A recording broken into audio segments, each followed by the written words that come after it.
29th of November, 1603. After dinner, Lopez left the city. I followed, worried he might not return. I found him standing by the riverbank, lips moving as though in prayer. Not wishing to disturb him, I waited. His communion with God must have lasted through the night, and I regret to admit I fell asleep, for the next thing I knew, Lopez stood smiling serenely over me, the morning sun behind him, creating a halo. He helped me to my feet and clasped me in a strong embrace. "Truilos, I know where to find the artifact," he whispered in my ear.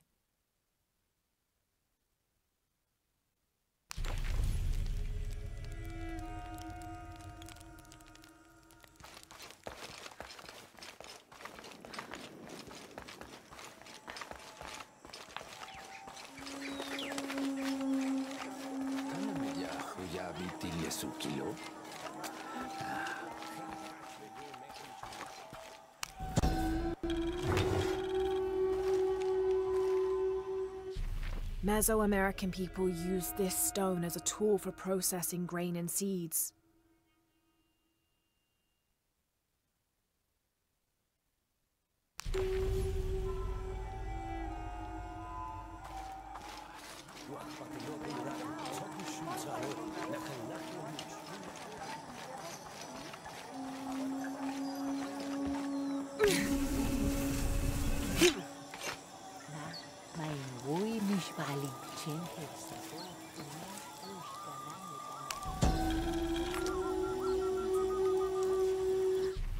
The new methods of agriculture introduced by the cult of Kukulkan have only succeeded in destroying more crops.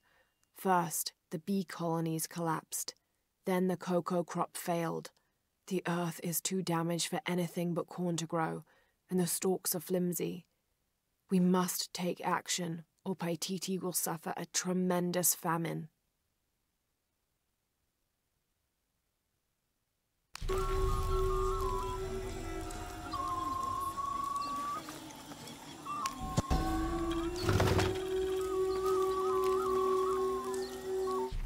This is a traditional foot plow, still used in the Andes today, even outside Paititi. Sometimes the simple ways are still the best.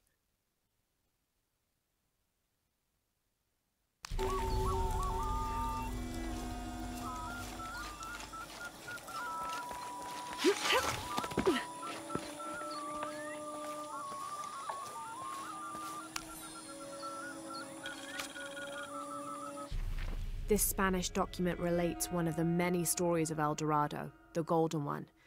When the first Spanish exploration ships returned home with their holds full of gold, the news spread like wildfire, and the stories got more extravagant with each retelling. Rumors of the Golden City gave birth to countless expeditions to the New World.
A 6-point mace, cast from copper, with an embedded axe blade. A fearsome weapon.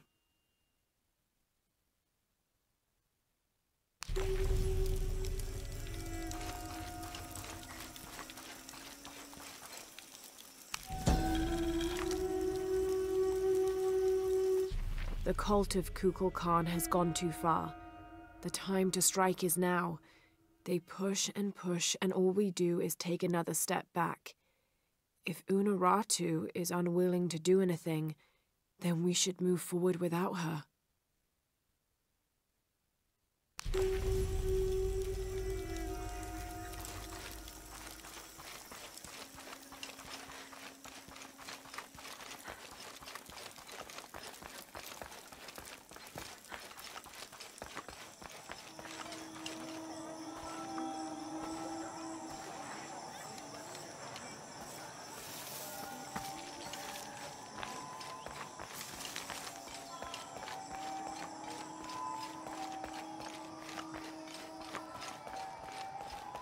Ujintan! Techashikin!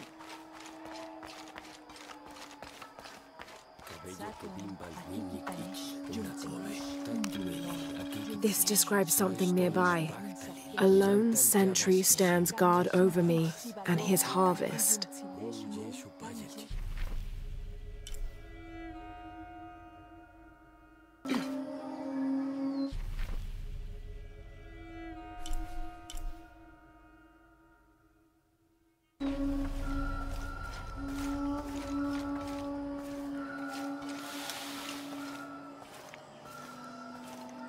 Come to Lara.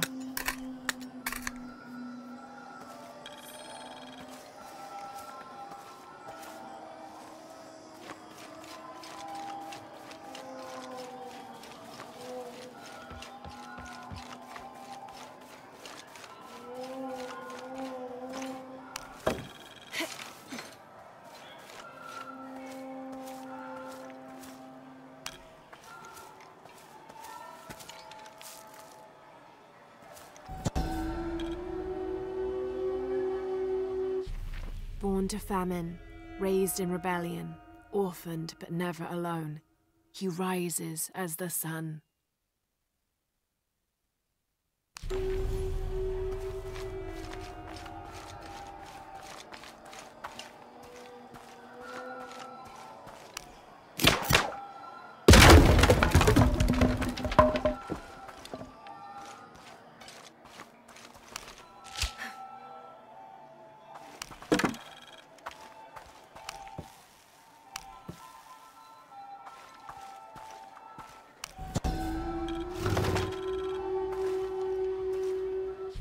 The Inca use a combination of freeze-drying and salt to preserve just about anything edible. Charqui and chunos are basically meat and potatoes. Delicious.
November 1603.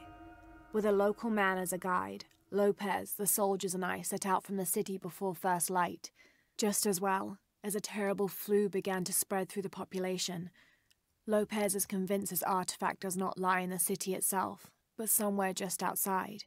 I asked if it was not somewhat hypocritical to enlist the help of those loathsome people. "Do not loathe them," he said, "any more than you would these molosses. They are all creations of the Lord our God, as are we."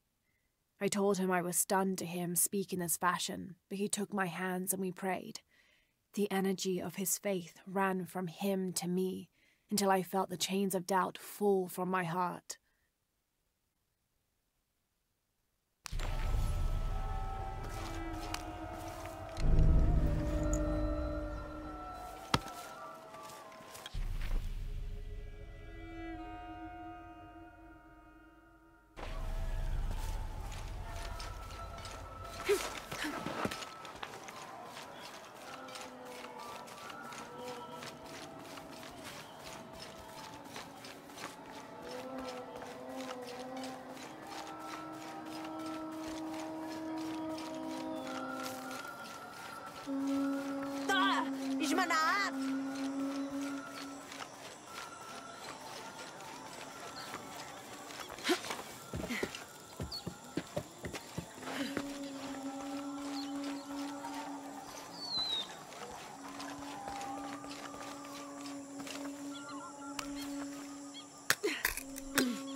Oh my god. This is a penguin lawn ornament, painted and decorated and placed in a location of reverence. I shouldn't laugh, but it's so incongruous.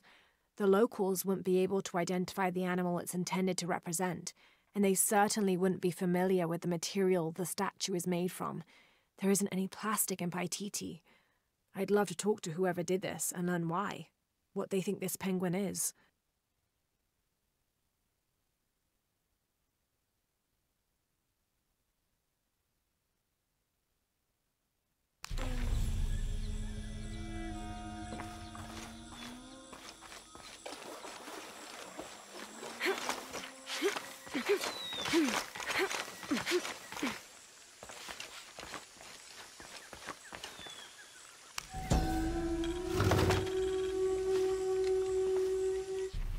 These ceremonial ceramic jars are used to store corn beer or chicha. The bottom of these erpu are usually pointed, to aid when pouring into smaller serving containers.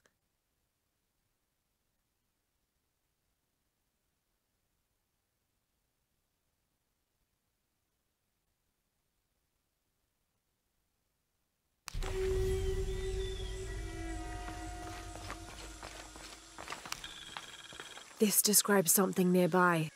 The youngest of four turns his back on his brothers, unable to speak as I lie in his mouth.